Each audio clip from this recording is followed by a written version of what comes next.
Madilim yung background natin, ayun yung paligid natin guys. Pero ipapartin ko sa inyo guys yung magandang balita na pinagkalooban tayo ng Diyos ng another blessing. So yan guys, i-share ko sa inyo guys yung hapunan ko ngayong araw na to guys. Araw ng Biyernes, yan, papakita ko sa inyo guys yung hapunan ko. So meron tayo ditong fresh pipino, celery and carrots. Syempre hindi mawawala dyan yung fish oil at si Villamir Renvela para sa phosphorus ko and para hindi tumaas at magbago yung kulay ko. So yun guys, syempre bakit, ay wait lang, so yun guys, bakit pinipili ko pa rin yung tawag dito, sumunod sa mga patakaran pagdating sa pagkain. Syempre sabi ko nga, malaki na rin yung mga pagbabago. Kung hindi ko susundin yung diet ko, ako rin yung mahihirapan. Pwede ako magkaroon ng mataas na potassium, mahirapan akong huminga, pwedeng tumaas yung phosphorus ko, laging makati ang balat, mahirap. Kaya guys, carrots, celery, pipino.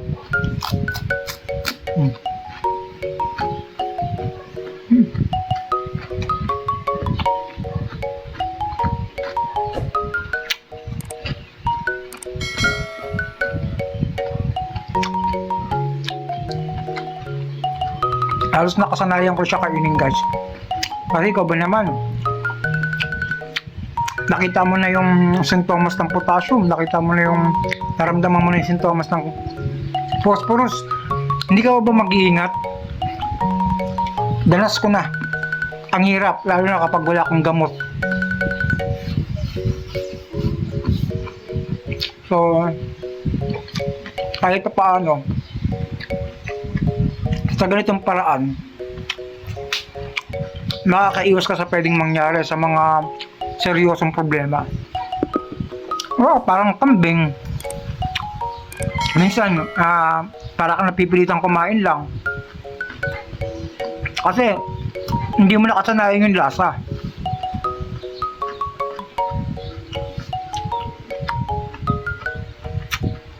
Pero no choice, kailangan mong tiisin yan.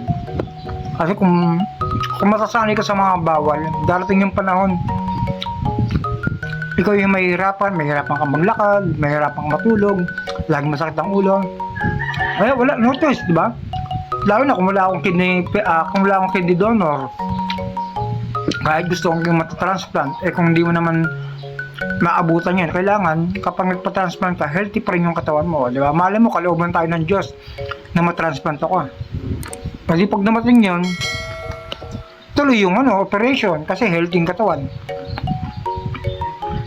Ngayon, piliin pa rin talaga yung maging healthy ka. Kahit ang mga bata guys, ituro nyo yung mga pagkain healthy kasi kawawa. Sobrang kawawa yung mga bata guys kapag sila ay nakaranas na ida-dialysis na.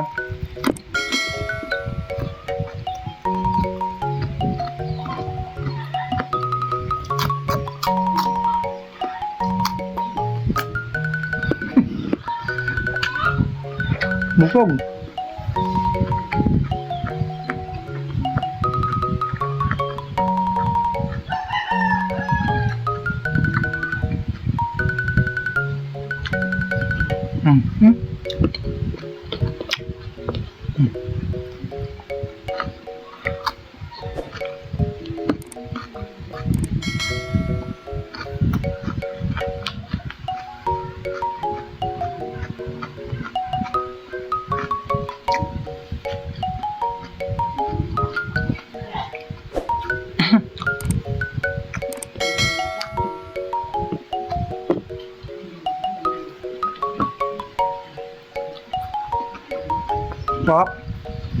Masarap na parang hindi nakaka-gana.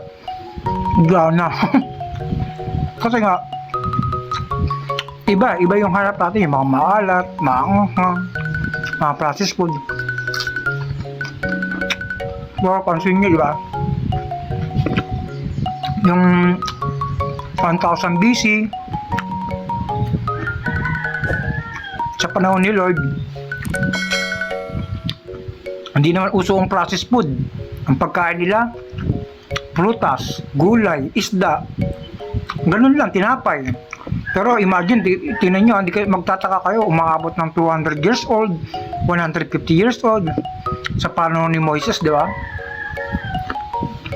Wala pang hotdog, walang longganisa, walang pansit canton. Ayun yung mga panahong talagang mahaba ang buhay ng tao. Ngayon, 30, 28 years old, 16, may sakit na. Diba? Kasi ngayon, ginagalaw natin. Yung mga kinakain natin, yung mga nakasanayan natin. Hindi ako nagmamarunong pero ayun yung nakikita ko talaga na pinaka main character talaga na pinagmula ng sakit. Manamala.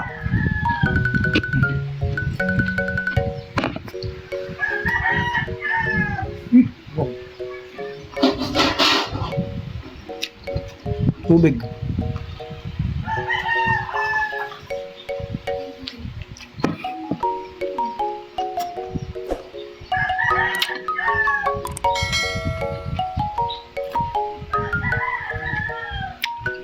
May na kasi yung panguya ko. Wala na akong ngipin dito. Yan, 3 wala. Tapos dito 2. Kaya yung panguya ko mahina. Yung tubig ko hanggang dito lang. Diba? Imagine kahit konti lang yung tubig na iinumin mo. Kung less naman sa sodium yung kinain mo. So, pag sinabing sodium, ito yung mga pagkain maalat, may lasa. Kung less naman less naman na matabang yung kinain mo at healthy. So, magbabawas ka ng tubig, di ba? Mas magaan yung pakiramdam mo, mas magaan yung pagkilos. Meron pa.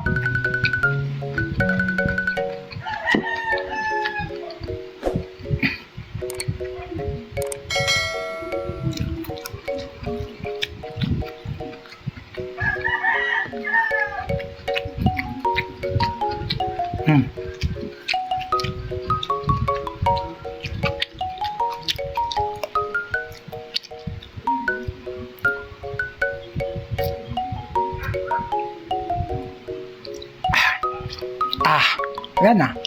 Diba? O ikaw, dahil umabot ka din sa video ko na to, piliin mo maging healthy. Mahalin mo yung sarili mo. Dahil kapag nagkasakit ka, iilan lang ang matitirang tao maniniwala at sasamahan ka. Kaya laban lang sa mga kapwa-dialysis ko, laging piliin maging healthy at laging magpagamit kay Lord. Walang bayad dyan, pero sa tuwing kakausapin mo, makikinig yan si Lord. Kaya God bless!